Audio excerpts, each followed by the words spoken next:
Hello everybody and welcome to the grand finals of the King of the Hippo tournament. This is going to be an 8-way King of the Hill matchup between these 8 players, which have all qualified by winning their own 6-way King of the Hill matchup. So every single one of these players has won a 6-way King of the Hill, and they've all made it to this one stage to win one more 8-way King of the Hill and take home $300. This tournament was organized by Nilpferd. I can put a link to his YouTube channel in the chat in the description. And let's introduce the players. The map, by the way, we're playing on is Steppe. This is free pick of civilization. The players can pick whatever civilization they want. So the first player we will introduce is Paxo. Again, each of these players won their own 6-way King of the Hill to qualify for this. So we have Paxo playing as the Magyars. Paxo is an 1800 rated Voobly player, and by the way, 1600 on Voobly is about 2k on HD. So Voobly's skill level is much higher as far as ELO goes. So 1800 on Voobly. This player is probably much better than I am right now. So he's playing as the Magyars. To the left of him, we have Tato playing as the Malay. Tato is currently 2k3 rated right now on Voobly, and he's going to be one of the favorites in this matchup. In blue, we have Smarthy playing as the Vietnamese. Smarthy has been around the community quite a bit. She's a very, very well-known figure in the community, and she's about 1600 rated playing as the Vietnamese. In yellow, we have Ornlu, AOC, playing as the Spanish. Ornlu is a 1600 rated player. Oh, it's called Steppe, not Steppe. Oh, I'm sorry. My bad. Yeah, it's called Steppe. Okay, that makes more sense. In teal, we have State of the Union, a 1600 level player playing as the Indians. In red, we have the other favorite of this tournament, Tyrant Doubt, one of the best players of all time. Currently almost at 2k5, which is ridiculous. He's playing as the Slavs. In purple, we have Klavskis, an 1800 level player, and he's playing as the Portuguese. Klavskis also streams and does YouTube a lot. He has his own coaching. Maybe I can link that in the description as well. He does his own coaching on his channel. And we have, last but not least, Super Lisco playing as the Conquerors. He's 1600 rated on Voobly. So a lot of high-skilled level players. Again, 1600 is 2k, so all of these guys are very, very good. And the monument has already been taken up by green, so down goes that counter. As soon as the counter hits 0, then we will have a winner in this game. But not until then. So let's take a look at the civilizations. Do we have any repeats? We have Malay, Spanish. Oh my god, they're going all over the place. Malay, Spanish, Slavs, Portuguese, Khmer, Magyars, Vietnamese, Indians. Who picked the Slavs? I believe that was it Dowd? Yeah, Dowd actually picked the Slavs. He actually has a strong liking for the Slavs, and I'm not really sure why, because I don't think they're the strongest civilization, but he really likes the Slavs. What's the Slavs got going for them? They have a good early game with the farming bonus, although it does trail off a little bit. It's kind of a little buggy. Looks like he's going to go for some of these very far away deer for some reason. They have some very strong siege. All their siege is discounted by 15%, and they got a lot of the siege upgrades. And they have the Boyar, which has very high melee armor. It's like a Teutonic Knight on a horse. Yeah, Teutonic Knight on a horse. So those are the things that the Slavs have going for them. They also have good infantry with Druzhina, their unique tech, and some good monks as well. So Doubt really likes the Spanish. I'm sorry, the Slavs. We'll see what he does with that. Let's go by highest rated players. In blue, we have Tato playing as the Malay. The Malay have a very good... You should have a good early game with the age up bonus that they have. So that'll keep them in the game for the early game. Late game, they don't have a strong army. They have a very cheap army, however. They can build castles and go for karambits, which only cost half a population slot. And I believe they will hold down the monument, so that's great for spamming into the middle. They can also do two-handed swordsmen, which do not cost gold with the forced levy technology. And I'm noticing on this map, there isn't a ton of gold on it. So that can definitely be useful for the Malay. And I like that pick of the Malay with these things in mind. Tato's actually going to block his own villager with his horse. Going to take an extra hit, but it looks like she will get away. Oh, no, no, no, no! Oh, she died! Oh my god. So this horse killed him. The horse killed the villager. Oh, what a shame. So next, let's go to Paxo. our 1800 level player. Magyars recently have been buffed. Their cavalry archers are super strong with +1 range, +1 attack with their unique tech. And also they get access to paladins. So that's a very strong 1-2 punch right there. Not the greatest siege in the world, and their army does require the use of gold. So definitely a very strong army, but very gold reliant and no great siege. Let's see, the next highest player is going to be Klavskis, so let's go to him. Klavskis playing as the Portuguese. They get to save gold on all their units, which is good because, again, there's not a lot of gold on the map. Bombard Tower would be a great addition to their army. Their bombard cannons are very strong. But they don't have the strongest late game army. They don't have a really beefy unit like a Paladin or like a War Elephant or anything like that. They don't get the Siege Ram upgrade either, so no beefy units for them. And once gold runs out, they don't have the greatest trash in the world. So the key for them is to make that gold last, which luckily that Portuguese gold discount will help. But I don't know how long that'll help for, because there's only so much gold left on the map. So I don't like this decision picking the Portuguese so much. But we'll just have to see. And now over to the 1600 level players. We have Super Lisco playing as the Khmer. The Khmer have definitely some really beefy units with the battle elephants that they can have. I think they have the best battle elephants in the game. Extra movement speed, extra attack. They also have a lot of Scorpion type units, which can definitely deal with halbs and all types of infantry and that kind of stuff. So I like the pickup of the Khmer. As a caster, as Nilpferd mentioned before when I was with them, they do require gold though. All those units require gold. So that is something to take into consideration. State of the Union, playing as the Indians. Indians overall are a very strong civilization. They'll have a good early game.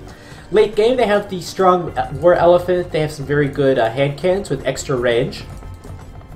And they also have, of course, their Imperial Camel, which are a little bit beefy. So I like the Indians. All those things do cost gold as well, though. But Indians overall solid. They also get Hussar and Halberdier and Skirmisher if they ever need it. Or Luke picking the Spanish, again, a very versatile civilization. They do get the beefy Paladin. They get some very good gunpowder, which all attack faster. And their villagers with supremacy can be used to build Bombard Tower or make a run for it in the middle if needed. Smarty picking the Vietnamese. Unusual choice. We can go to her point of view because she can actually see all the town center positions of everyone, which is nice. They do get battle elephants, which is a very beefy unit, and their unique unit, the Rattan Archer, could possibly be useful. So I would say it's a middle ground civilization. Overall, I think the best civilization in this game, after going through all of these though, I like the Spanish for that villager bonus and their versatility. I like the Malay because they're able to make their gold last. I think I'll take Malay as my favorite civilization here. And I think those two civilizations are by far the best. Maybe the Khmer. But again, we gotta worry about that gold. Scout Rush coming in from Paxo. Keep in mind, this is an 8-way free-for-all. So it's nice if you can defeat an opponent, but it's also not going to help you too much because there's also so many other opponents to worry about. But if you defeat an opponent, of course you can take over their gold spots and their space. Paxo coming in with the tower, and he's also going to kill 2 villagers of Super Lisco. Meanwhile, on the north side, yeah, no aggression coming in from Tato. So Paxo is free to do whatever he wants and harass Super Lisco as much as he wants. This is, however, delaying his castle time, which is a problem in free-for-alls. So Paxo is essentially making himself weaker in case Tato wants to attack him. Otherwise, most of these players are going up to the next age. Oh, Doubt likes Slavs because he is Slavic himself. I can understand that. I used to always pick the Persians. My dad would always tell me how the Persians are the best empire in the world, or the biggest empire in the world, which of course isn't true, considering the Mongols were the largest empire. But I always loved just playing them for that reason, due to the culture. So most of the players going up for a fast castle, probably going to boom a bit. We see some walls coming up from a few of the players. Now, the thing is about Steppe is that it's very open, so If you go for the middle play, you can get raided in your own base and potentially defeated because of that. So it's important to wall up. Try to take as much map control as possible. For example, we have State of the Union all in his own base right here. He's got access to a few stones, a few golds, a lot of space for farms, and a lot of wood. However, if he wants to win this game, he might want to have access to this gold over here. Or the resources over here, or this stone over here. Or perhaps, maybe he wants to take out Doubt so he can have access to these golds over here. So it's all about having access to those resources for a longer game. Now, if you're one of the civilizations that really needs gold and not going to be effective without gold, such as the Portuguese, then, or the Slavs potentially, then you're probably going to want to win the game a little bit earlier. As soon as this monument starts to head down toward the 100-year zone, you want to start winning it before there's too many turnover of the monuments and the game goes into the 1 to 2 hour mark. Because eventually gold will run out and of course your civilization will be weaker. Nice pickups from Paxo. Paxo is currently 9-1 in the KD ratio. He's done so much damage with these 3 scouts. You still have to ask if it's worth it though. He's still stuck in feudal age while Tato is booming up. If Tato wants, Tato can kill Paxo.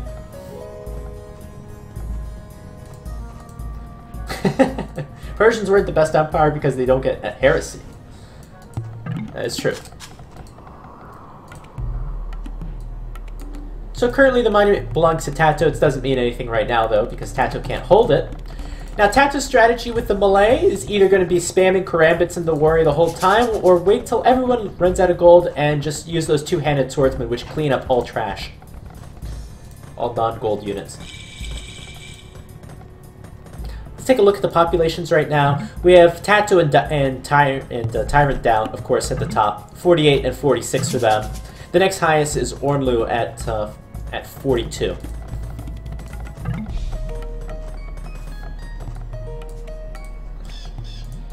Epox was finally able to click into the Castle Age now.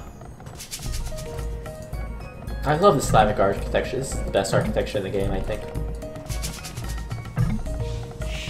The researchers are hiding the monument timer a bit. Yeah, they are. The timer's not so important right now, but as the game goes on, there'll be less researches left to research, so we will be able to see the timer a little bit better. And I'll keep you up to date. Right now, it's about 350 years.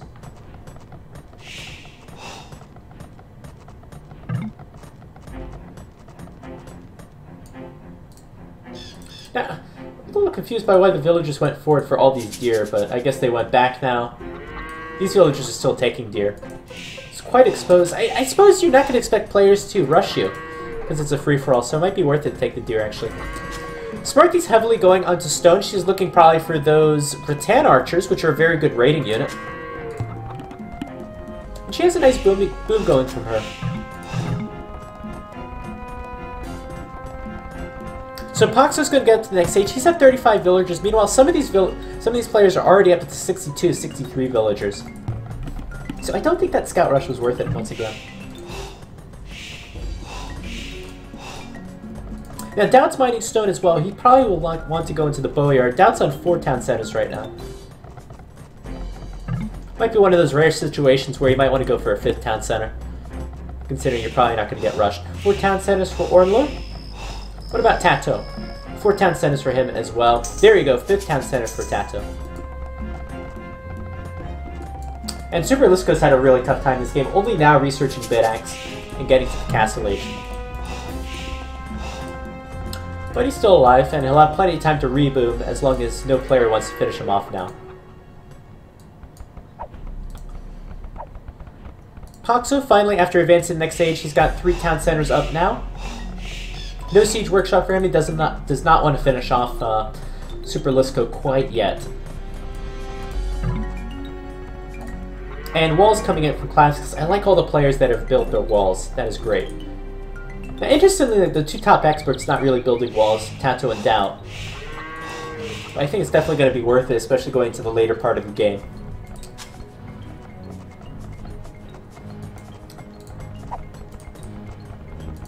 And it looks like Klavskis is ready to go up to the next age. He's going to build it with a university so he can research chemistry right away for his strong Portuguese gunpowder that he gets. He's really rolling this up really quite quickly. He's using a lot of villagers for it. And we'll see who the first player to go up to the Imperial Age is. guessing it's going to be State of the Union here. With all that selling. Let's go to his point of view. No, he's just... Oh! This is smart! This is smart! So State of the Union sold all of his wood and all of his food for all this gold, which it would seemingly seem like he wouldn't need. However, he's just doing that because he knows the market price is not going to be great later on, because everyone, of course, shares the market. And if he does this now, then he'll have more gold for later on in the game. So I like this option from State of the Union. I did this for my William Wallace campaign, and it worked out quite well to have all that extra gold for siege. So I like this option. He's going to take advantage of the prices, and look at the wood and the food price, still about 70 for each, which is pretty reasonable. So we'll see how long that State of the Union decides to do this. This is risky, of course, because you know you can't really use that gold. You're really not going into the next age, and you can't defend yourself. But this is good for later on in the game.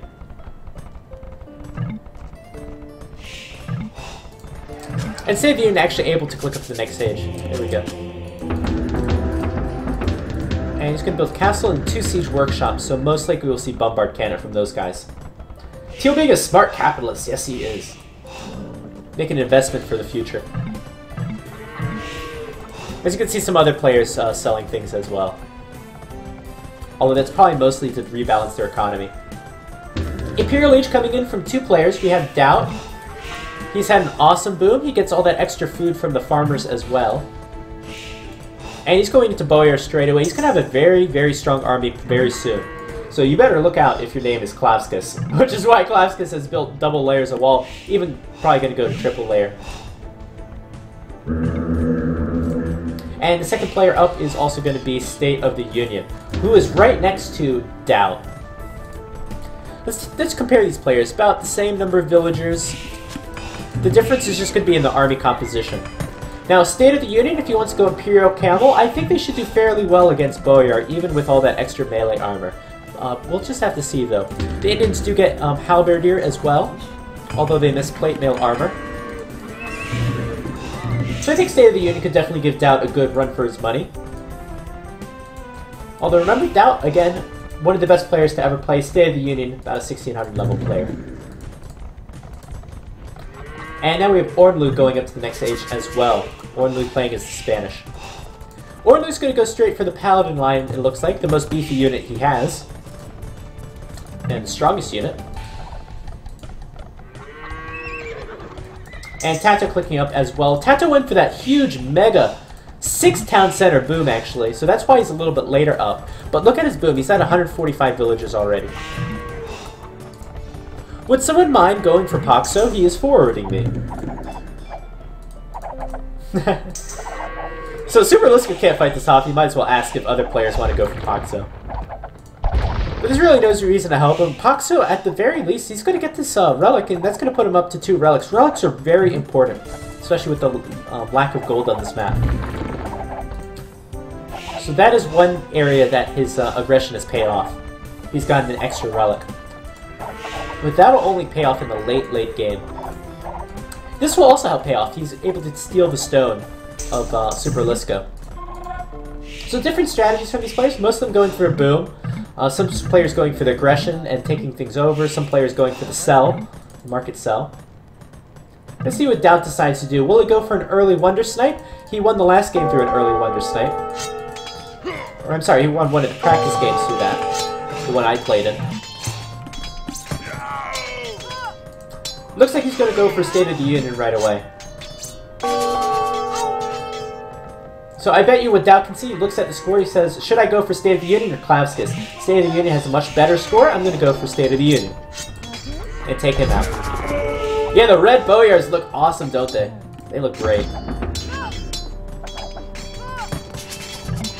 So that's going to drop State of the Union down to 120 villagers. State of the Union has no defense for this. He's going to have to get this wall up if he doesn't want more Boyars streaming in. These guys are pretty heavily upgraded. We should have plate mail armor coming in soon. Oh, actually, it's already done. Sorry, plate guarding armor. And these Boyars will be able to raid pretty heavily. I'm not really sure what State of the Union was going for. He's getting ballistics now for his town centers, but he's just way too slow to make army. I don't see any army out from him at all. And now the bases are starting to get crammed. The players have expanded out a bit. We have Smarty and Tato in the same screen. Tato and Poxo in the same screen. Looks like Poxo might try to finish off Superlisco, but Superlisco has smartly walled himself. And Poxo's going to try to put the finishing blow in Superlisco. Doubt's selling a lot of resources as well. So that raid was good, but Doubt's going to have to put a lot more effort in if he wants to finish this out. And he's starting to research probably some of the siege upgrades. These guys getting a little too close for comfort as well. All hell's about to break loose, I can feel it. It's going to be great. Chemistry being researched for Klavskis.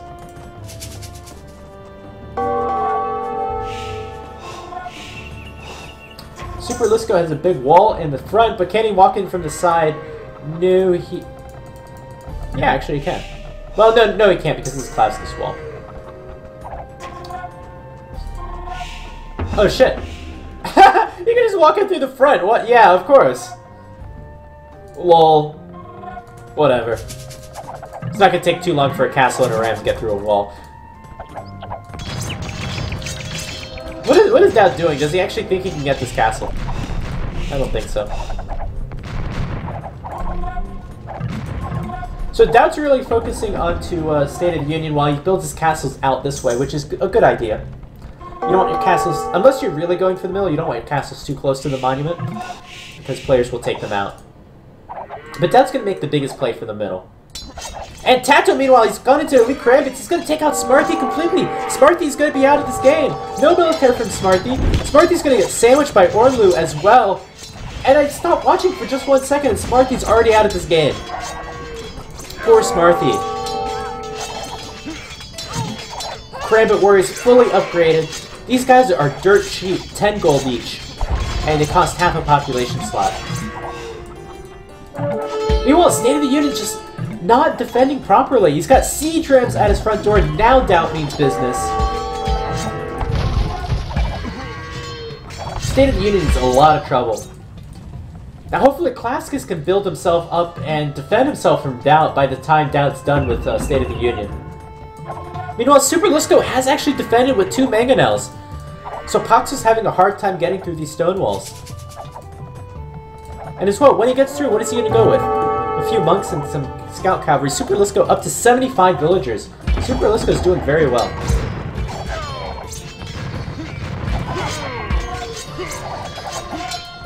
This is going to be the end of Smarty. Smarty down to 70 villagers.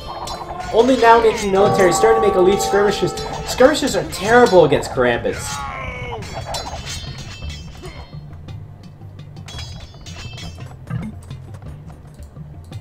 Tato's also going to move into the middle. Going to take the monument away from Doubt. There we go. We're at 150 years, and Tato's going to see the castles of Doubt now. Looks like he's going to try to go for the castle snipe. However, there are 2 castles here, not a single castle. I don't know what in these siege workshops. So he's going to go for the castle snipe. Let's see if he gets it. I think he should have just focused on this 1 castle, because 2 castles can really do a lot of damage versus Karambits, but no murder holes is done. And Doubt's army is focused here on the left side.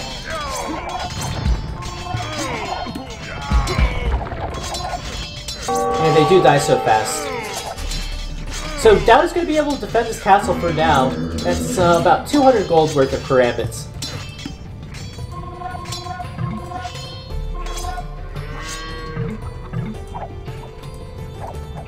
Sparky trying to use that market to keep her in the game. She's still alive. It looks like Tato just wanted the relic. That's all he wanted. He wanted the relic, and now he's going back. So I'll put it at 2 relics for Tato, 2 relics for Poxo.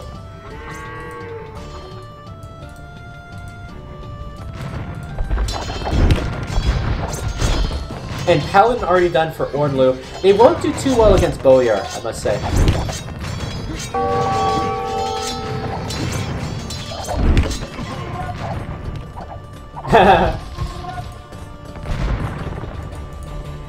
Yeah, Yeah, this Karambit's gonna die against Paladin, I think.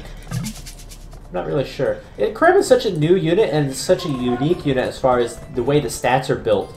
It's hard to predict how they're gonna win fights. Well, the consensus is they're pretty good. Unlike, I think, the Shotel Warrior, which I think is pretty bad. Tacto getting murder holes. He's gonna go with Bombard Tower.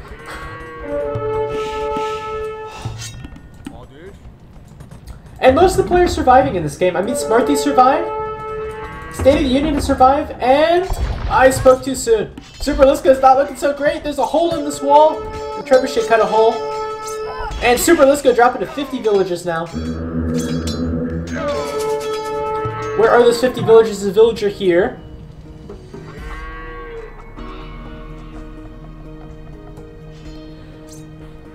And is this villager looking for this villager here? Looking maybe to wall it up. Either way, it looks like Super Liska is actually going to be the first out of this game.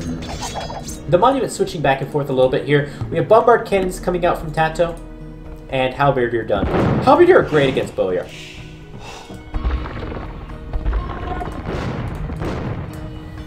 Now again, the Malay game plan is probably going to be more late game focused, so I don't know if Tato wants to burn everything right now, but we'll see if he can get it in this early Wonder Snipe. We're now below 100 years, we're at 92 years. So as soon as a player regains control of the monument, or the control switches, then the timer will go back up to 100 years. So a player has to hold this monument for exactly 100 years. But this is a strong army right now with the addition of the monks. I don't know what Doubt has to combat this. He has Scorpion. No, he has Ram. He does not have Scorpion. Poxo's about ready to go into the middle though too. He's about 132 population. Should be just about done cleaning up Super Lisko. And Ornlu looks pretty strong as well.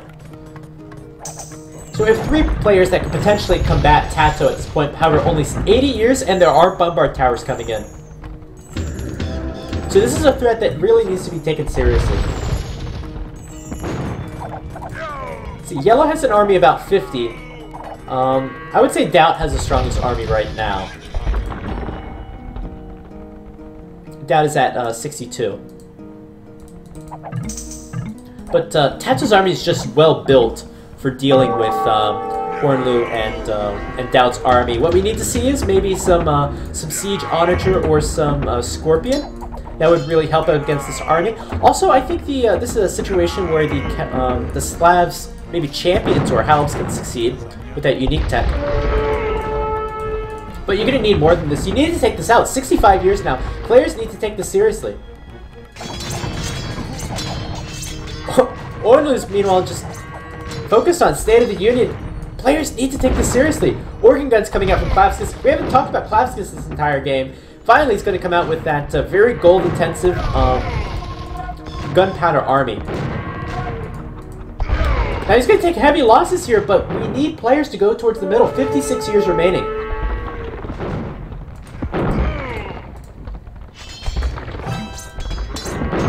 Yes. Alright, so Plavskis will lose this battle. He'll thin out the army just a little bit, though. More Bombard Towers coming up, though. Poxo needs to go in as well. We need to see Siege. Luckily, Doubt has the Siege Rams. So they should thin out the army. And Doubt needs to go in with the Siege Rams. 50 years remaining.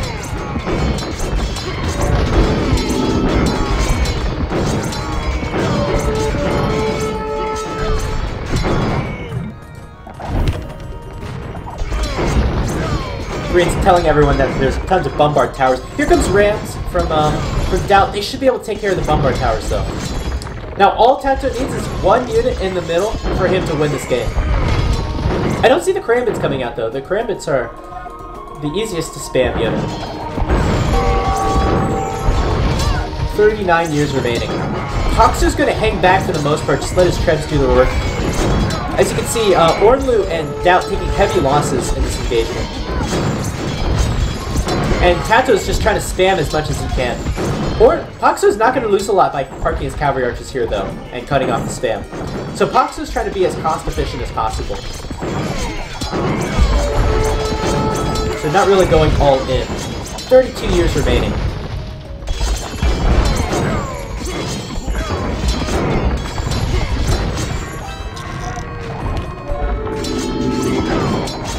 just a rush of colors in the middle now.